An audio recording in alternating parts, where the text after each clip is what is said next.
I was one of those people who was covered from head to foot in ash, and had bits of glass in my hair, and look, I think like many, I thought my life was over, and my whole MO was about finding beauty where it didn't exist. And in hindsight, I think that was really about. You would think that I would know better, but I guess because of the industry I was in, because of my ego, because it was that kind of job, I didn't see the signs, or I refused to see the signs. And the day before we were launching to about 5,000 people here in Australia and New Zealand. And the person who was running it on there and said, I just want to make sure that the HAT program or app can be seen by Lotus Notes and Internet Explorer. I just want to make sure that I'm not going to become the poster boy for depression and mental health issues. And I just remember she said, I can't promise you anything. I'm a very big believer that we get visited by ideas, and they will hang with us for a while, and if we don't act on them, they'll move on. But I guess from where I come from, it is trying to educate people as simply and effectively as possible, and also trying to put hope into the equation as well. That it doesn't need to be a life sentence.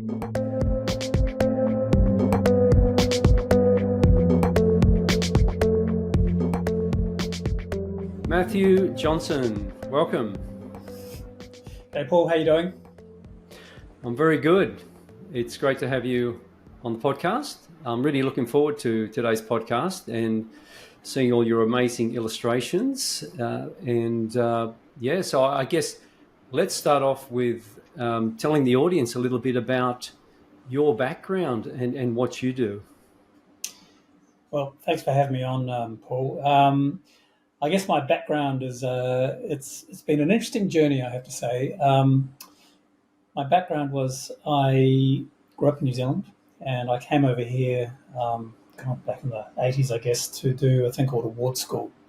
Here's Australia. Here's Australia, Sorry? Right? When you come over here, it's Australia, yeah.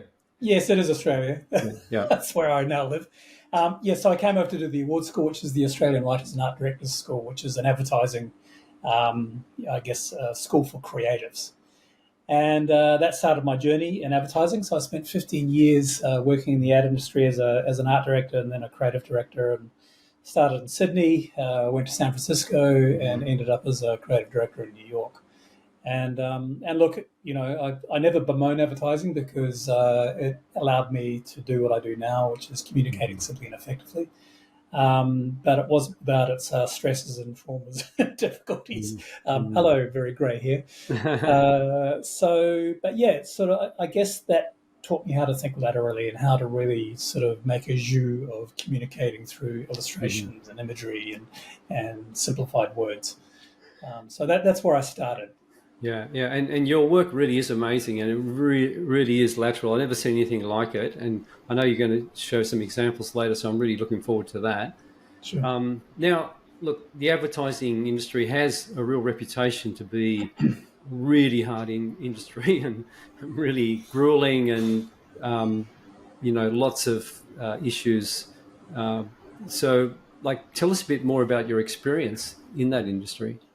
Look, I think it's a fascinating industry, and I think the one thing that didn't work in my favour was that when I was in the industry, I discovered that I was quite a chronic perfectionist, and I set a bar that I couldn't get over. Nothing was ever good enough. I was always disappointed with outcomes. I didn't trust others to do the work, and I think that caused its own form of anxiety and stress on me.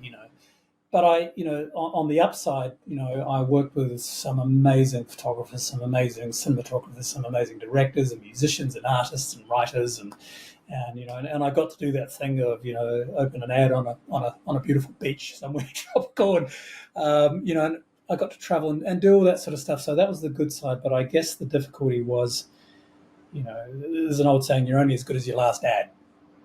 Or you're only as good as the last bit of business that you brought in, or you're only as good as your last award. And I probably took my job, like many do, a little bit too seriously, and I put a lot of the pressure wasn't necessarily external, it was internal, it was on myself. And I always remember a senior art director when I was at Saatchi and Saatchi in the Rocks saying to me, "You know what, mate, you're not solving cancer." And I went, "What do you mean?" And he was absolutely right. We were just sort of selling stuff, a lot of stuff that people didn't necessarily need or want. And so look at, and I guess through it all, the interesting thing about this, Paul, is I've got a brother who was a psychiatrist. I had another middle brother who did clinical psychology. My mother was an art therapist. Wow. But we also had elements of mental health issues within our family, and you would think that I would know better, but I guess because of the industry I was in, because of my ego, because it was that kind of job, I didn't see the signs, or I refused to see the signs of immense stress and burnout, and even eventually depression. And in the end, I always say I was like an old plane that was stuck together with blue tack and staples and sticky tape. I was flying along and need to get the sucker home. And really, in hindsight, you kind of go, why? Why do we put ourselves through this pressure?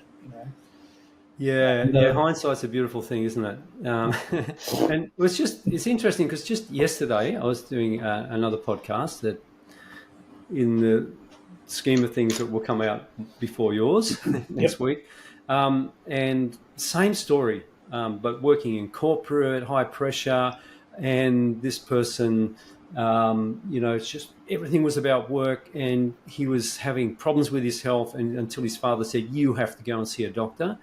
And then he actually had stage 3 cancer, and lucky he was caught on time. But that dedication to what you're doing, it's not all about work. And we'll talk more about work-life balance, and we're very much involved in that space as well, and with young people, which is awesome. But one thing I did want to ask you is, in the advertising industry, a thing that gets me is a bit advertising products that are good and help people, and there's like startups that in a space that help people, and new technology that helps everybody is great. But advertising and then trying to get people to buy stuff that they don't want, they don't need, could be unhealthy for them, or could be part of the epidemic of obesity, or whatever it might be. How can people keep doing that? I just don't get it. Look, it's an interesting, and it's advertising is a powerful platform. My daughter was going, I don't get sucked in by influencers and everything like that. I was going, well, you do, because you're always checking yourself out and sending photographs to your friends of what you're wearing before you go out. And but it's a very mercurial and not invasive, but it's a very powerful thing. And I remember getting into trouble when I was working as a creative director in New York with my executive creative director when I refused to work on a casino. It was a casino on an Indian reservation. I just said, I don't do guns, I don't do cigarettes, and I don't do casinos. He said, well, that's why you paid the big bucks, Matt. Put on your big boy shorts. And I think he was sort of not threatening to fire me, but it was getting around to that because it got a pretty tense sort of thing. And I think we can be an agent for great change. There is definitely things that we can really help people with and encouraging healthy lifestyles. But I also kind of go, there's a lot of nebulous stuff out there as well. There's a lot of false information. And I guess in many ways, that's why I wanted to get out of it. I wanted to recycle my abilities and what I could do into something more positive. And that's basically you're definitely doing that now. And well, thank you. So I guess tell us a little bit about your company, your startup, drawn from experience, and how that came to be, and how you transitioned from highly awarded creative in the industry, advertising industry, to mental health and wellbeing advocate. Well, I guess it goes back to being in New York. I'm just going to hang 1 minute, Paul. I'm just going to shut this window. Okay. I'm just going to get the Chihuahua back on the chair. It's all going on. Yeah, here he is. He'll start whining if I don't put him up on the chair. There you go. What's his name? Timmy. Timmy, and he thinks he's really, really big. sorry, I think there was a tree pruner or something going on outside. So I There's always something. yeah. The joys of So, working from home. so just to recap, Yeah. how did I get into what I'm doing? Well, long story short, I was working in advertising as a creative director in New York. I was probably absolutely stretched to my limit. I was doing a lot of traveling, and then 9/11 happened, and I think 9/11 was what I call the psychic punch in the face for many people, and I was right at the epicenter of it. Like I was a block from the World Trade Center when it came down, and I Sorry, always where were you? Where were you when it came? I was a block from the World Trade Center Oh, really? when it came down. So Tell us about so you were like covered in dust, or did you run out in the street, or what happened there? Tell us about that experience. well, I just I was going to a meeting in Midtown.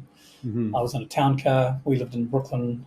We looked out onto the World Trade Center, and there was the battery tunnel that goes from pretty much where we lived, that comes out right at the foot of the World Trade Center. And I was in a town car going to a meeting, and we know what happened, but I got stuck down there, and I ended up like a bloody moth to a flame. I just got closer and closer to it because I thought this is history unraveling.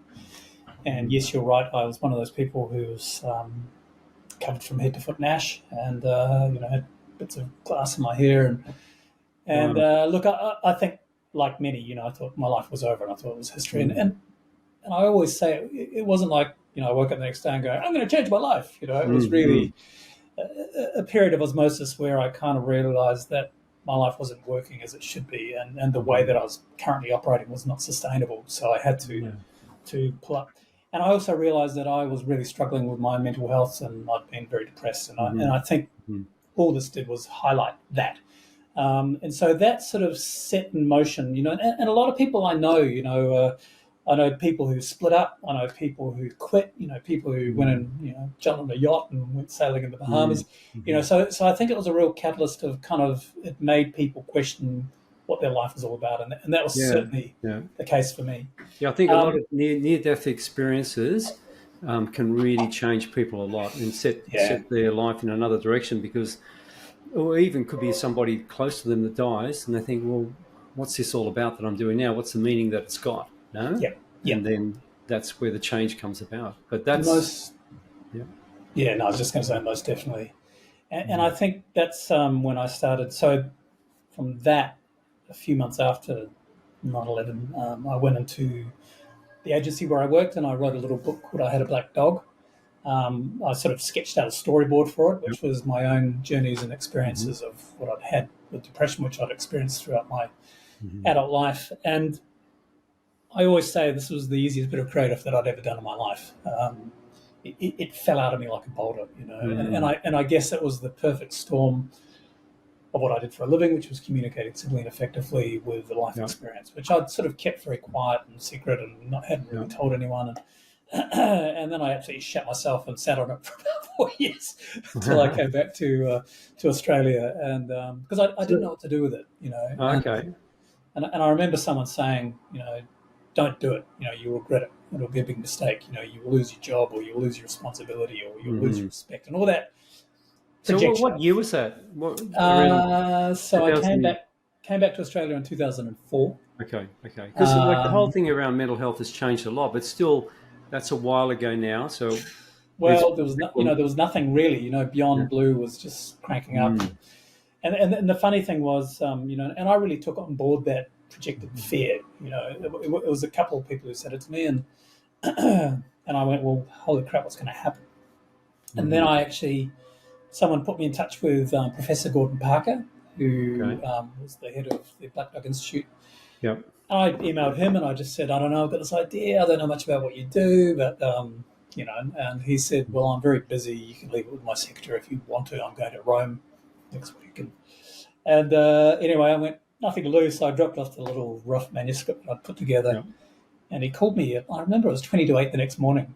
And he said, when can we meet? And I guess I sort of envisaged or articulated or visualized everything that he'd been trying to do for a long time. And long story short, he sort of introduced me to a literary agent and who ended up getting published. And that was the tipping point, and I remember absolutely, excuse my language, I was shitting myself because I didn't know what was going to happen as a result of putting this book out there. And I remember handing the CD-ROM back then, or the DVD, over to my publisher and saying, I just want to make sure that I'm not going to become the poster boy for depression and mental health issues. And I just remember she said, I can't promise you anything, Matt. When you put this sort of stuff out into the ether, I've got no control over it, which wasn't very, very comforting. No. But it was amazing. As soon as it went out there, I suddenly got this blowback of so many people going, you articulated exactly what I've been going through, and this was my mother, this was my brother, this was my father, this is me. And that started everything. And from the book, I started doing speaking and then got on the speaker circuit. And the lovely thing about doing books around mental health and well-being is, especially if they're illustrated, they make for great slides for talks. So that was a side product that I never envisaged or never saw coming. And, it's really interesting. I think stories around that mental health or depression really help other people a lot. And a mutual friend of ours, Liz Swigart, she also speaks up about it because she said, I wish, when I was going through that, I heard me or others speaking. So, and I've interviewed others like Graham Cowan, who's in that space as well. And they all say the same thing. It's all about stories. And his book's about stories as well. And that's what helps people. And I think, so often when people, you hear it time and time again, you would have heard it from Liz and from Graham, so often we carry this burden, and this heaviness in our heart and our head, and it's so unnecessary, and that's what I found as soon as I put this book out there that I couldn't take back. I was fundamentally free, and a lot of people did contact me afterwards and went, far out, Matt, I had no idea. And that just shows the performance sides of us as humans. We are the consummate performers. I should have won an Academy Award for my performance and for everyone because I put so much energy into the show face, of look at me, I'm doing great and blah, blah, blah, blah, blah. But really behind the eyeballs, there was a totally different universe going on. Yeah, and that probably makes you feel even worse because you're sort of covering up the way you feel. It's like you don't feel authentic, I guess, and you're worried what other people think. And that whole thing about worrying what other people think, once you get rid of that, then it does free you up a lot. It sure does. Yeah. And Paul, I remember meeting I did a talk at a corporate office once, and I remember a woman who was very high in management. She came up to me and she said, you know what?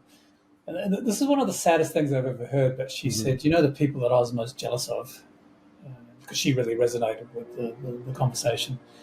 And I said, who? And she said, the homeless, because I used to walk past Central Station every morning and I'd see them all sitting out in the park. And she said, because they were just expressing themselves as exactly how they felt. And they'd given up all pretense on trying to be something that they weren't. Yeah. And I just remember thinking, wow, that's a really, really sad statement. But I also understood it on a level, because this whole thing of going through life and society and work and everything and putting on the show face and turning up and look at me, I don't think social media and all that sort of stuff is help by any means, but I totally get it, and I think that when we can be authentic and speak from the heart and speak from a place of truth, that is what ultimately sets us free. It's interesting. I used to live in another suburb, and I had a friend. He actually now moved to New Zealand. He's an acupuncturist in Chinese medicine, and there used to be a homeless guy that used to walk around the streets all the time in all the different suburbs around that area. And one day he encountered this guy, my friend Heiko, who was talking to him, and he started saying, he said, my life's much better than yours. And he said, how come? He said, well, you got a mortgage, right? He said, yeah. You got to pay rent, right? Yeah. You just can't go wherever you want, whenever you want, right? Yeah. And went on like this, and it's sort of, you would never think like that. Like, no disrespect for homeless people. Like, seriously, they need a lot of help. But his mentality was like that. So it's interesting, like, talk about thinking laterally, and it was just a funny story because you wouldn't, that's the way that he thought. He thought he was better off. Who knows? Maybe he was. It's so interesting you should say that, Paul, because when I was living in San Francisco as a senior art director, I didn't know many people there when I first arrived, and the one thing that I got into was photography. And I bought this big SLR, and I used to go around the Tenderloin and all these sort of Oakland and all these sort of mostly industrial areas or old shipping yards or, and my whole MO was about finding beauty where it didn't exist. And in hindsight, I think that was really about a reflection on myself. I was going to all these industrial areas, but I was trying to find beautiful photographs in these sort of destroyed kind of, not so, people wouldn't think of them as nice places to go. And in my travels, I kept meeting homeless people.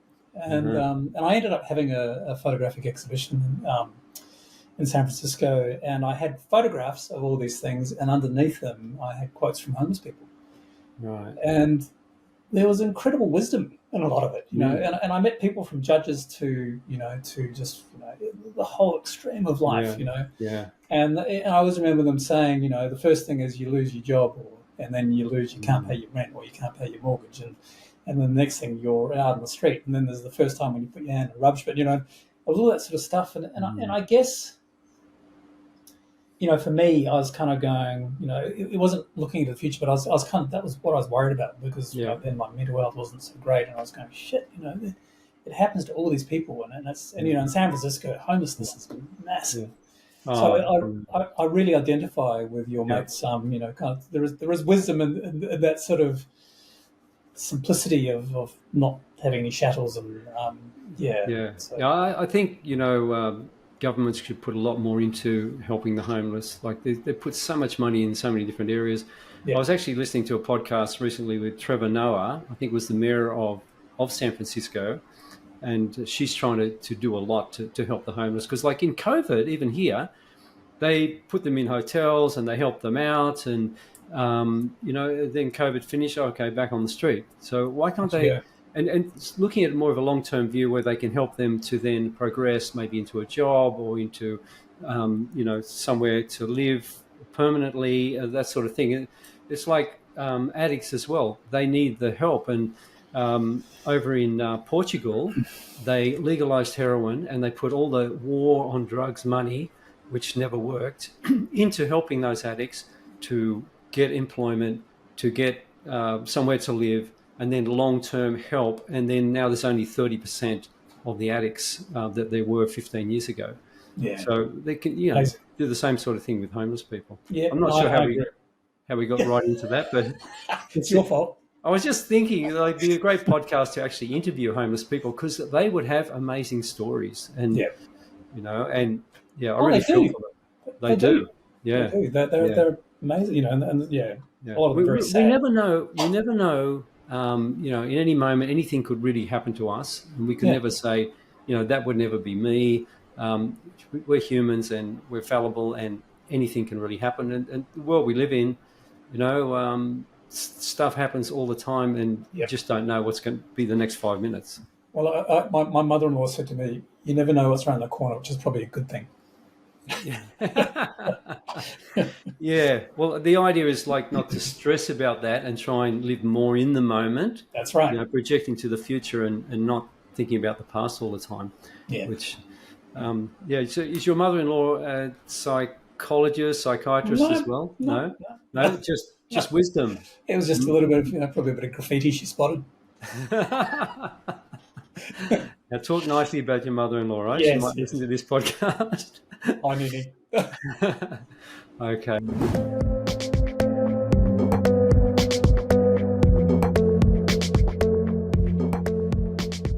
Can you tell us a bit more, like now you transitioned to now working with these mental health organisations like Black Dog, which is interesting because that was your book. I mean, that's what they do call depression.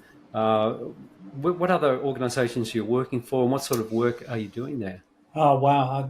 Well, my company's name is Drawn from Experience. Mm-hmm. So everything I draw is either drawn by my hand, literally, or drawn from my life. Yeah. And I would say it could be drawn from experts as well, because I've found myself in this sort of quite unique position where I've called myself a self-titled, I'm calling myself an image translator, where I take complex issues around, say, resilience, or I've just done a big project last year on burnout, I've been working with a group out of Germany on schizophrenia.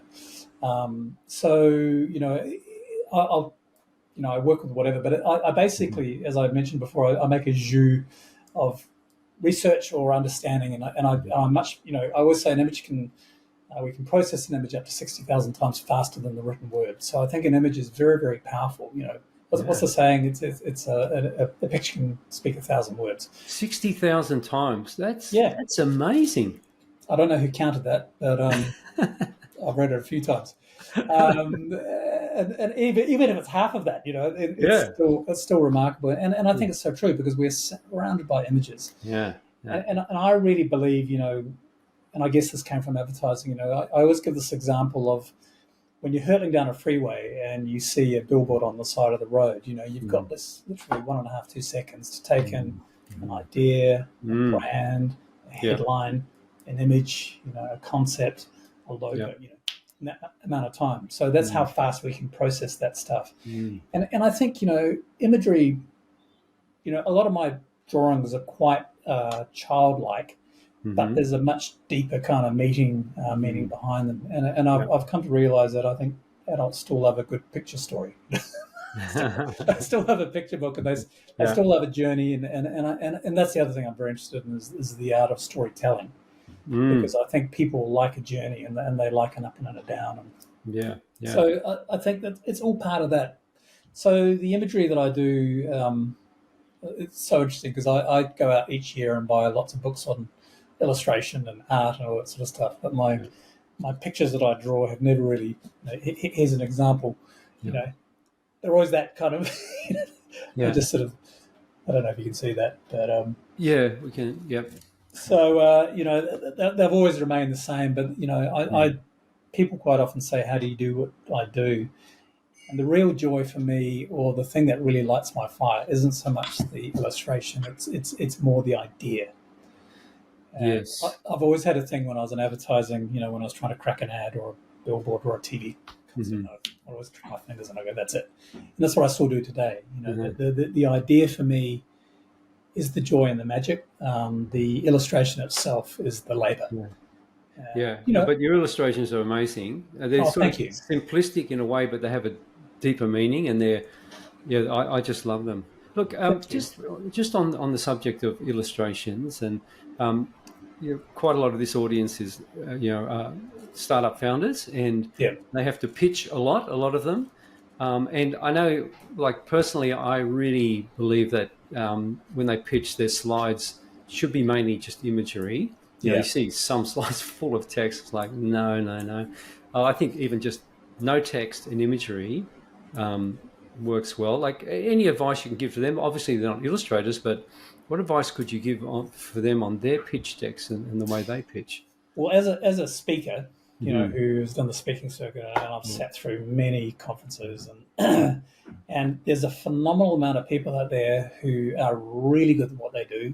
They know so much about what they do. They are so passionate about what they do. And they just kill it with, in a bad way, with their slides, and they'll read a billion bullet points, or they have really complex diagrams, and they have, and already getting tired. And it's just so hard, and I think, and then they have 100 slides, and look, I have quite a few slides in my presentation, but I kind of call it like it's like a talking comic book, it's like a bouncing ball on a karaoke machine.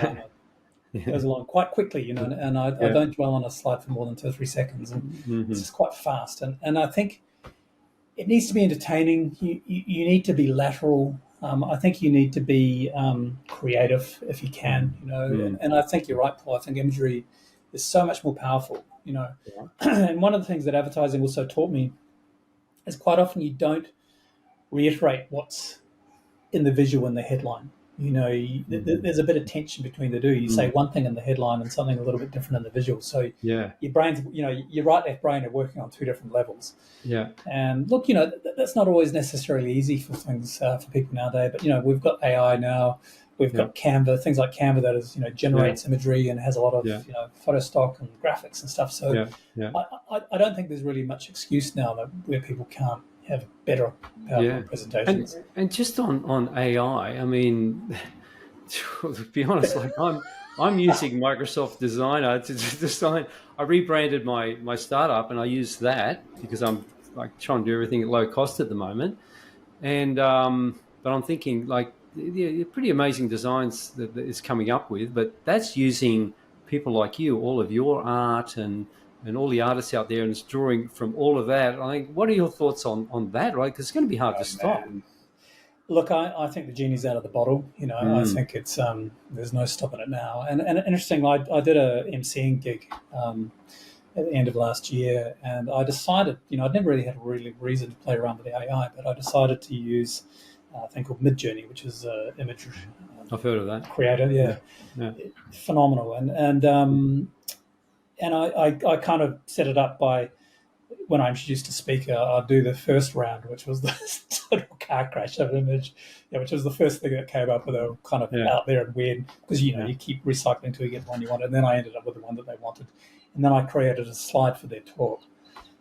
And look, it was like a fever dream. You know, it was kind of like I never quite got what I want, but some of the output and some of the imagery that I got was phenomenal. And in some ways, it was better than anything that I'd ever seen in my time in advertising. And on one level, I was very impressed. And on the other level, I was very sad, you know, because I kind of went, it's just going to out illustrators and photographers and graphic designers. And the one thing it couldn't do, it couldn't think laterally. So I kind of think, well, you know, because I always used to pride myself as that, you know, technology was never going to take my job. And in many ways, it is, you know. Yeah. And, but they used to say, like, the areas that are safe are the creative areas, but not really. Well, I look at stock shots, you know, I think they're out. You know, I look at a lot of big photographic studio things, you know, they're going to, it's just, you know, even in film, you know, they can create so much background things in gaming, you know, through AI. Yeah. So, look, I think on one level it's exciting, on another level it's really scary, you know. And I also think the nebulous side of social media and misinformation and all that sort of stuff is kind of quite scary. So, you know. Do you think that somebody with your experience and your skills and thinking laterally as well, because normally, like, let's say if you use ChatGPT, it's only as good as the prompts that you can put in, and you keep prompting till you really get what you want. Do you think that could be the same as well? You could come up with amazing stuff like that more than somebody who's an amateur? Or, you know, I think a lot of people say, oh, the creativity is in the writing the prompts, but is it? You know, really? Yeah, and as an illustrator, yeah. And I think, you know, the crazy thing is, you know, some of the illustrations that I did in Midjourney, you know, if I hired an illustrator to do them, because a lot of them were very 3D, and you can put in, I want something that looks like a, what's his name, Norman Rockwell painting, or, you know, whoever, Escher, or, you know, it's incredibly complex drawings, which would take months and months to do. It was done in 30 seconds, you know. Yeah. And my daughter, who she wants to become basically a character designer in film, you know, she was going, what's the point? You know, she wants to go to UTS or wherever, you know, go to uni to do this course, and she's going, I don't really see the point, because you can just do it so quickly. And so I don't know. I think it's a tool that can be used, and I'm sure there'll be people out there who will be disagreeing with me and going, you know, it's we can use it in our favor. Yeah. But I agree. But I do think it's going to knock off a lot of jobs. And I mean, it must be joy in actually doing the illustration and the drawing by hand. I can imagine that must be a really nice experience to do. Yeah, you know, it's like a musician that plays an instrument. There's something very joyous about it, and inspirational, and that you can't get by prompting something or just seeing something come up, you know? Well, I think, you know, technology has just made it everything wanted yesterday. You know, everyone's become very impatient. Everyone, you know, wants it quickly. They want to be able to do it. And I think, you know, for me, sometimes, you know, I said the illustration is the labor, but also it's an opportunity for me to slow down and to listen to podcasts, listen to music. You know, and it is kind of I use it as a mindful exercise, you know. I'm actually an AI bot. Paul had to go out, so. So am I. There you go. It's all AI now. The only people listening, not even people, they're all other AI bots. They're enjoying the show. Oh, man.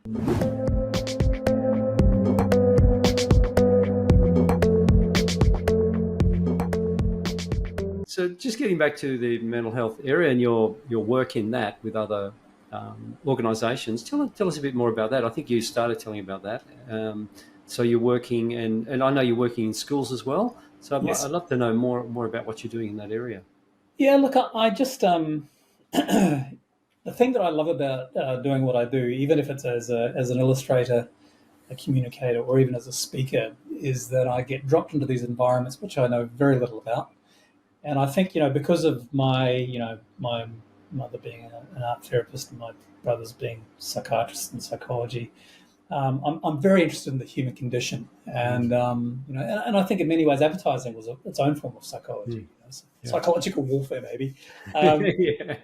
But I've always been interested in that journey, and I love being dropped into these environments. So, like, I just did this big project last year around burnout, and it was for frontline, medical staff, doctors and nurses, and, Oh, right. and hospitals and med schools and stuff like that.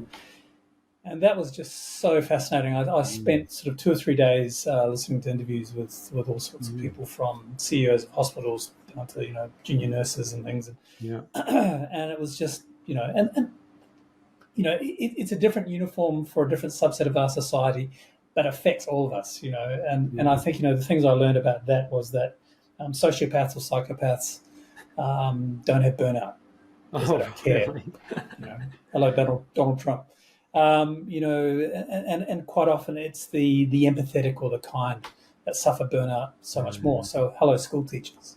People who really care, and hello, nurses and doctors. They go in for that reason because they want to help people. Hello, perhaps police officers. Who want to go into their law enforcement because they want to be an upstanding community member. Well, hopefully, hopefully, and it's just, but it's just that whole kind of thing of.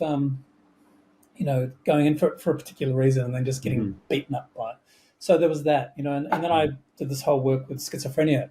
That was I found that really quite tricky to begin with because it was so deep and so heavy, and it's so complex, and people who have it for life have to be on medication for life, and they have one of the highest subsets of homelessness or drug addiction and suicide. So that sort of stuff. But I guess from where I come from, it is trying to educate people as simply and effectively as possible, and also trying to put hope into the equation as well. That it doesn't need to be a life sentence.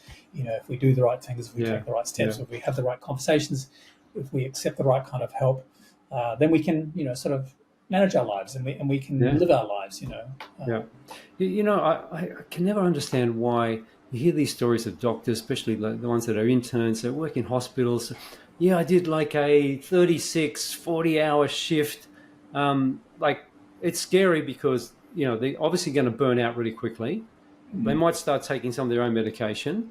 And I wouldn't want to be a patient or one of my family or anyone being treated by somebody that's at the end of a 40-hour shift or 30-hour shift.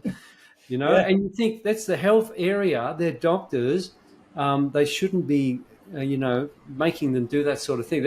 It's just crazy. Like, that should be the area where they understand mental health more, but it seems like they don't, because I guess really the medical industry, apart from like psychology, psychiatry, etc., they don't know that much about the human condition, as in they know the physical and, how to treat that. But, I mean, they're not even looking after their own interns' well-being. So...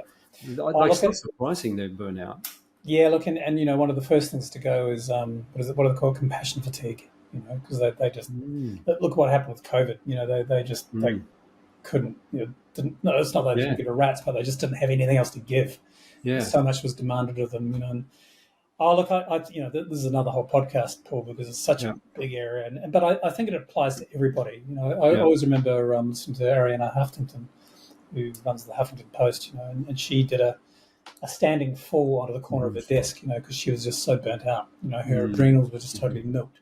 And look, I've been burnt out myself, and it's not pleasant, it's not fun, and I think it's one of the biggest precursors to significant mental health issue or physical health issue. So we need to be more cognizant and more aware of the signs and symptoms, and so that we know how to pull up when we need to.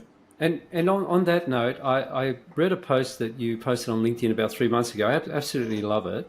So if you if you don't mind, I'd just like to read it out briefly. Go for it. So it's Mental Health Month, and having been an unwitting recipient of the usual mental health suspects, I now regard myself like an old Italian sports car that's a bit of a fiddle to keep running smoothly. I need the right oil mix, nutritious food, specialty spark plugs, conversation, connection, and fun, the odd push start, exercise, and I need to be garaged, good sleep, and meditation. So, and one of the most important things in my Wellbeing Toolbox is not to drive myself to the point where I blow a gasket. I've become semi-respectable in making lists, setting timers, and having breaks. Being mentally healthy is a conscious choice. It requires time, awareness, and discipline. I'm also confident in the knowledge that if I do overheat or lose a wheel, I can call roadside assistance. Vroom, vroom. So I love that post, but it's actually, that bit about the right oil mix, nutritious food, specialty spark plugs, conversation, connection, and fun, the odd push start, exercise, and need to be garage, good sleep, and medication. All the people that I've interviewed in the mental health area on this show have said exactly that. That is the mix that you need. Hey, and look, we don't always get it right. I still, and I still don't have the mix right. I still need regular tune-ups, and I still need breaks. And look, because we're only human. I work in this wellbeing space, and I'm still learning every day, and I still stuff up, and I still fall down, and but at least now I have a much more congruent toolbox that I can dip into, and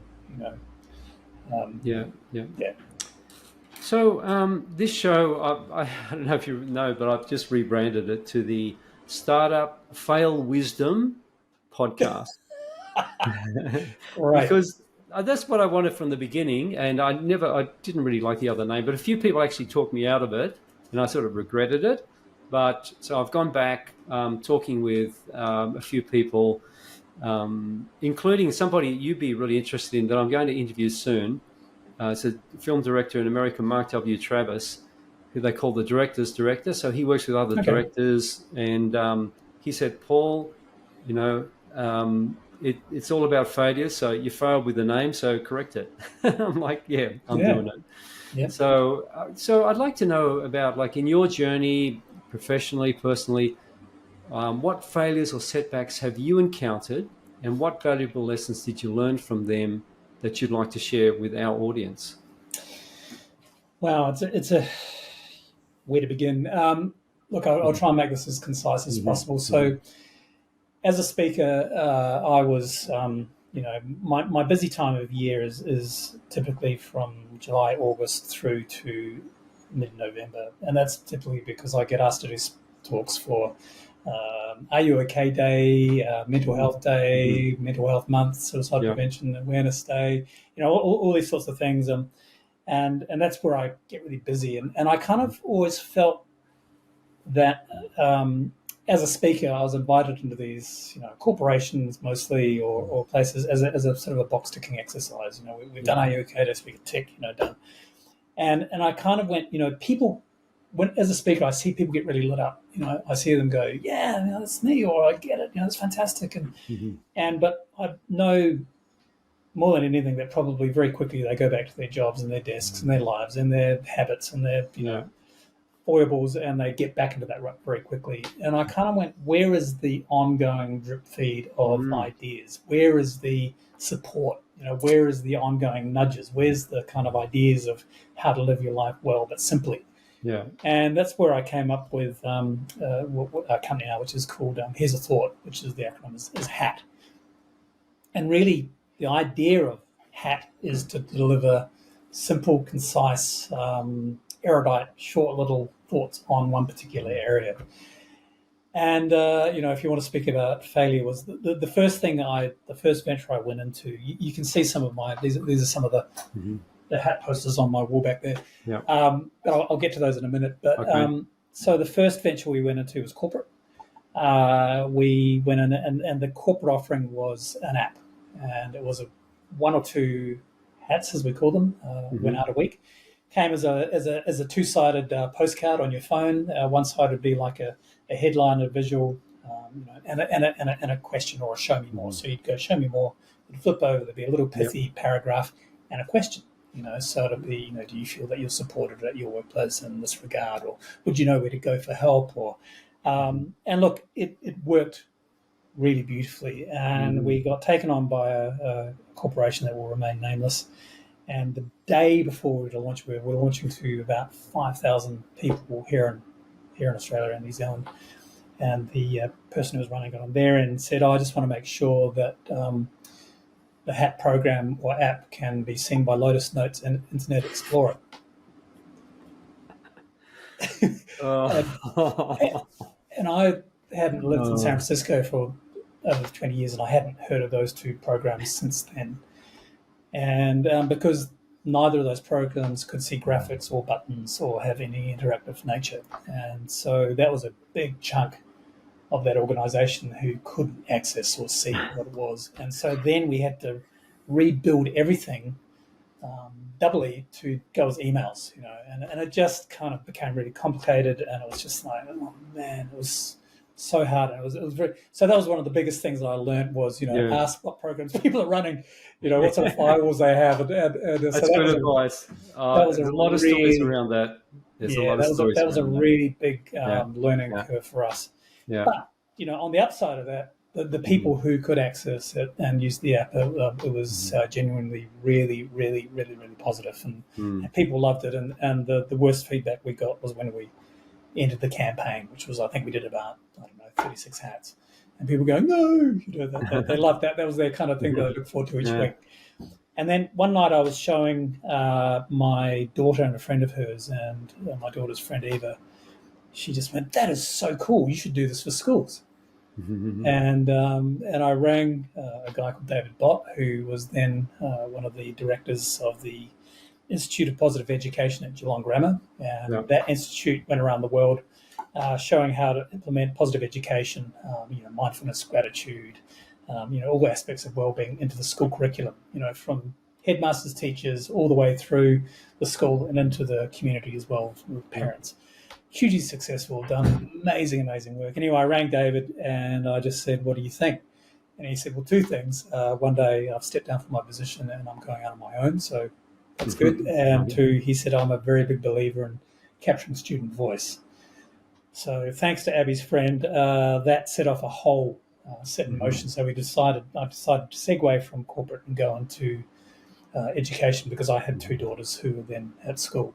Yeah. So we did the same thing. So we did this beautiful app, very intuitive and beautiful. And the whole premise of Here's a Thought for Schools was it's your opportunity to teach the school, which was the message that we were putting to kids. And also it was an opportunity for schools to learn in real time what kids thought about the issues that were really important to them. And basically we had 10 silos of worry that we addressed, so it was my technology, it was my family, it was my friends, all these sorts of things. Long story short, Paul, was it didn't take because it's always funny hindsight again, schools were starting to push out cell phone usage or iPhones or smartphones in schools, so they were banning them. Yeah. So and look, and to be all totally transparent, I'm all for that. I think technology have just caused so much disruption. Yeah. The other thing was that the actual program was just about too complicated to explain, and we had to go through all these gatekeepers of heads of wellbeing, heads of teachers, heads of school, parental committees, and then to the student body themselves. So we had to explain how it worked. And then I think schools weren't really that interested in knowing what the students thought, because I think a lot of them thought that might be a bit scary. I don't know. That was just a guess. And so in many ways, I think, I'm not blowing my own trumpet, but I think in many ways we were too ahead of ourselves in the data and the technology. And it was just, again, too many steps, too many bridges. And so like all good startups, we sort of had a come to Jesus conversation and went, what do we do? And we basically set fire to the whole thing. And we pulled the whole thing apart. We rebuilt it. And we've got, sorry, were you going to? No, I was going to say pivot, but it's more than a pivot. It's like, it was a big pivot. Yeah. And we demolished our website, pulled apart the app, and now we've gone much more analog. So Here's a Thought 2.0 is now a very simple product, which is basically 40 PowerPoint presentations or Google Docs or PDF, however the school wants them. Yeah. And each one of those presentations is basically, we've mapped it out as one per week, but you can do it as many as you want. Each presentation has 12 to 16 slides, and each presentation is fully adaptable, and they can make it their own. And basically, a school can now have a 15 to an hour long presentation. And the other part of the Wellbeing program is the Teacher's Companion, which is a lesson plan. So it's basically a teacher's thing, so they can make it their plan. They can make it whatever they want. There's role play, there's debates, there's, make your own hat, make your own graphic. So lots of discussion. What would you like to see different in your school? And we've just, we launched at the end of last November, and we've already sold it to over 20 schools in this. That's fantastic. 3 months. So it's looking a lot better. Yeah. Teachers get it. It's on their language. It's simple. And then if the school buys that program, then they get access to the other additional things like A4, hand around cards. There's student journals, which they can create their own hats, and then there's also the hat posters in the background. And we've got maybe if you can show us one and just explain one a little bit, one that you think is. Oh, look, I can show you. I can share you a quick part of the PDF. Let's do that. That's it. I think it's really, really important in schools. I mean, my wife is a high school teacher, and it's something that's really, really needed. And so it's great to know what the students, the feedback from the students as well. I think it's really important. Thank you. Yes, and look, your wife would fully understand the trials and tribulations of wellbeing, in schools. And I think for us, there's a lot of products out there, but I think what we've really prided ourselves on is just the simplicity of it. Really, at the end of the day, it's a short headline and an image, and it's sort of we call it kickstarting a conversation, and just that sort of idea to. So look, Soki, you can see that, okay, Paul? Yeah. Yep. So this is the Teacher's Companion. Look, I'm not going to go through it all, but one of the things I do like is this idea of it's for your head and your heart. So that's really what it's all about is that engagement and having those conversations and getting the insight from the students themselves. Yeah. And this is what I was mentioning before, which is around about the 10 silos of everything that we do. So we don't, our hats aren't necessarily depressing or heavy or about worry, but this is what underpins everything that we do. And everything we do is also based along the school curriculum. This is our team. There's myself, there's Andrew McCallum, who's our tech expert. We've got a woman by the name of Georgina Cameron, who's a clinical psychologist and specialises in youth and adolescent things. And then we've got Justin Robinson and David, who are the applied wellbeing science experts. And there's a little bit of nepotism in my daughter. So she's also one of the illustrators she did one of the ones on the side. And look, I just want to show you very quickly. So this is an image of what a teacher would look at as far as, so there's the hat, there's the headline, there's a visual, there's a very short, pithy paragraph. And then on the right-hand side, you can see the conversational starters, experiential activities, and personal reflections. So, and there's 40 of these in the program. So each year we're going to come out with another 40. And the idea being that we will eventually go into schools and we'll get the kids to create their own hats, their own artwork, and get them to sort of drive the program themselves, which is what I'm super excited about. I think that's a fantastic idea, and that way it can really expand as well. Yeah. So anyway, that's pretty much what it's all about. And I think creating conversations in school, because kids are on their phones so much. Like, okay, maybe now it's banned at a lot of schools, but they spend so much time on their phones. A lot of them aren't very good conversationalists. So anything that can stimulate that conversation around those 10 most important topics, as I understand it, to them, though, to that age group. Is it around like 10 or 11 to 16 that this is targeted to? Yeah, so it's from year 5 through to about year 10. Because we realise that year 11 and 12 were just, their mental health and wellbeing is very important, but they just are so slammed and so busy. So, schools and teachers are time poor, so we just wanted to make it as simply and as effective as possible. And I think you were going to announce or talk about a competition. Oh, yeah. So we've got a little competition, and basically the idea is, and look, we would love this to go to a school that is in need, preferably not a high-end private school that has lots of funding, but preferably a school that, if it's your child's school or within your community, we'd love you to give this a crack. And we'd love you to tell us in 25 to 50 words why you think this particular school would benefit from the HAT Wellbeing program. And if we choose your thing, it's worth about $800, and we'll deliver that to the school. And if you can send your 25 to 50 word surmise to hello@hatwellbeing.com. Okay. And we'll leave all this information in the show notes as well. Yeah, and we just think it'd be a lovely thing to be able to do for a school in need.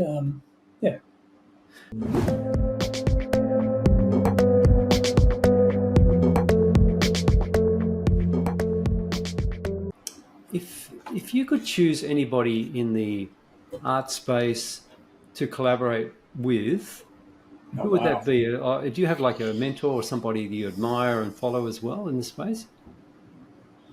Oh, look, I've always been a bit of a fan of Lunig. Look, I think there's lots of people. God, you put me on the spot there a bit. But look, I like collaborating with lots of people, and I think that's one of the beauty that I do, is a lot of my collaboration is with very lateral, forward-thinking people who can see the power of art and being transformative. So, look, there's no one in particular that I'd like to work with, but I'm always open to suggestions and open to collaboration as well. Okay, fantastic. And I love this question myself, but what is a question you wish people asked you that no one has ever asked you?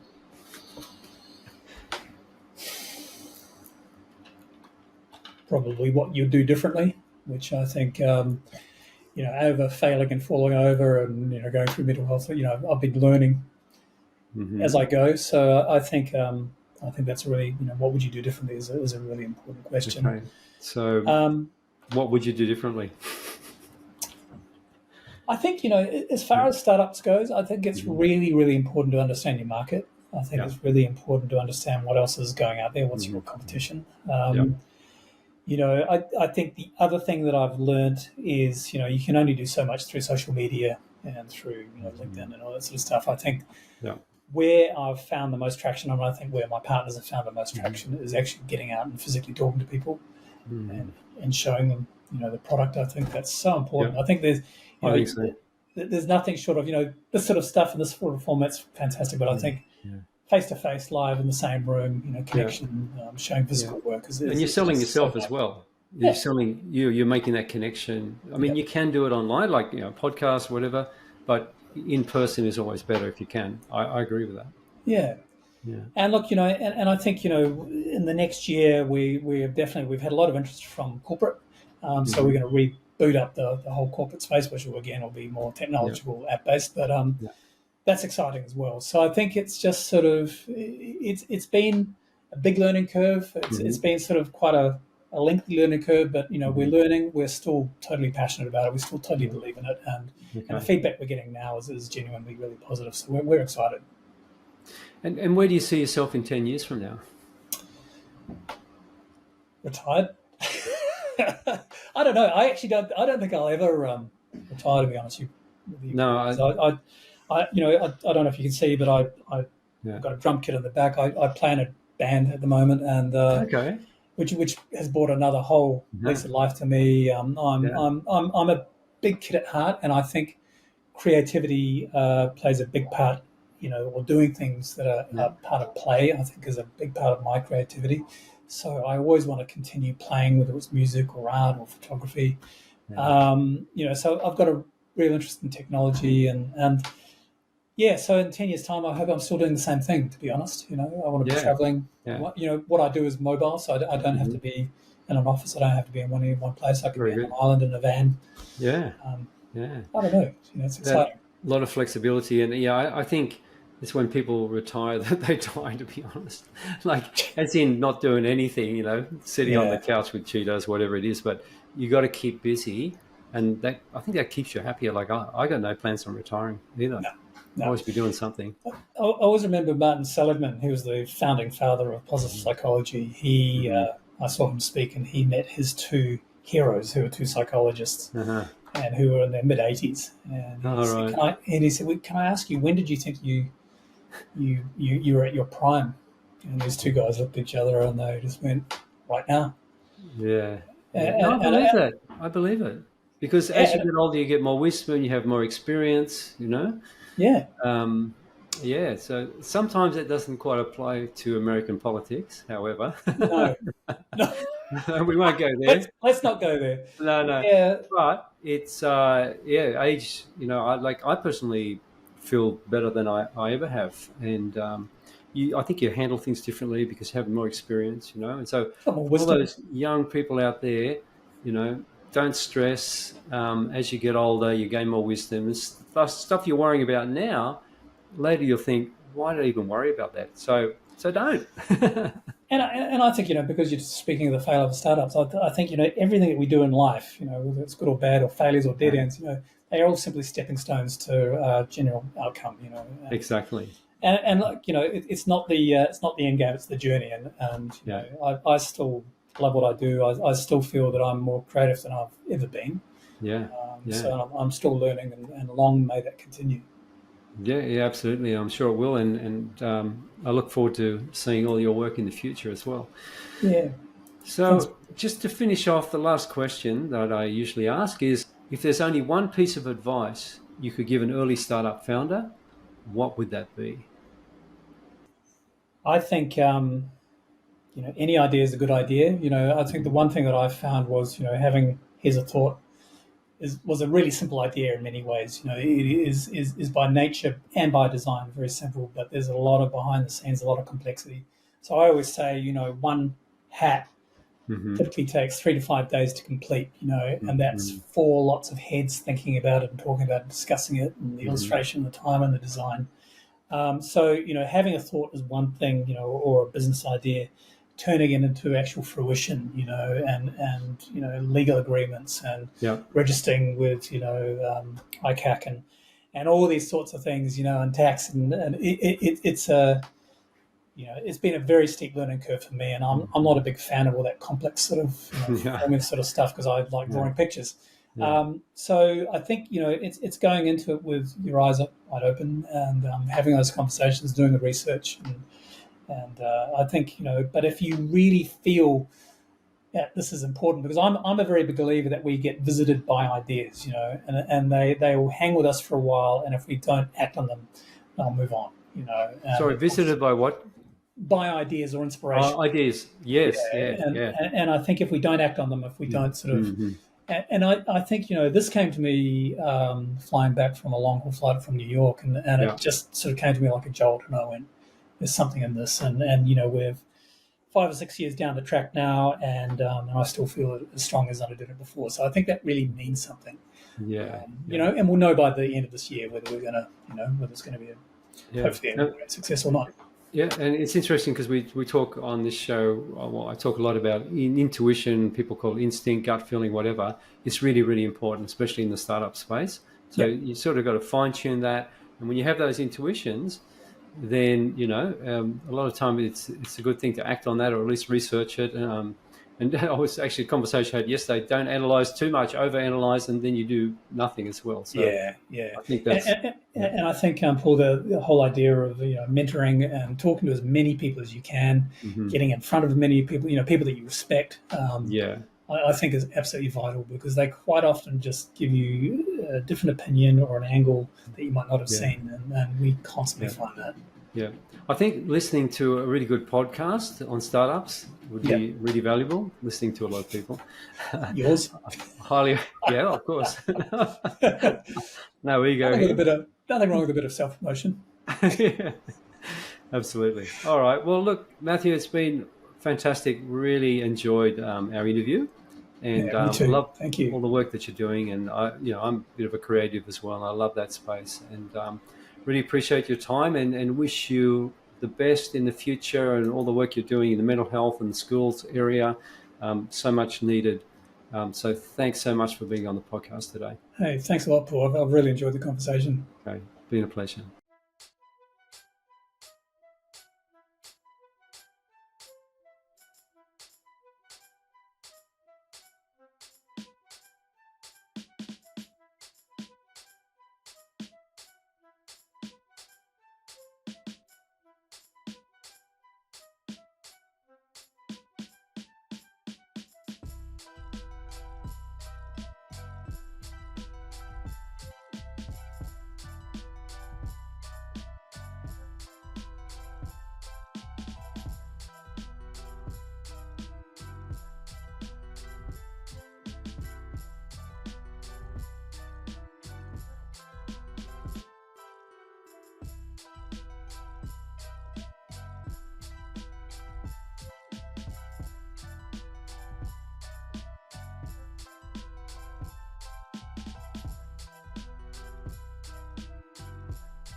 you.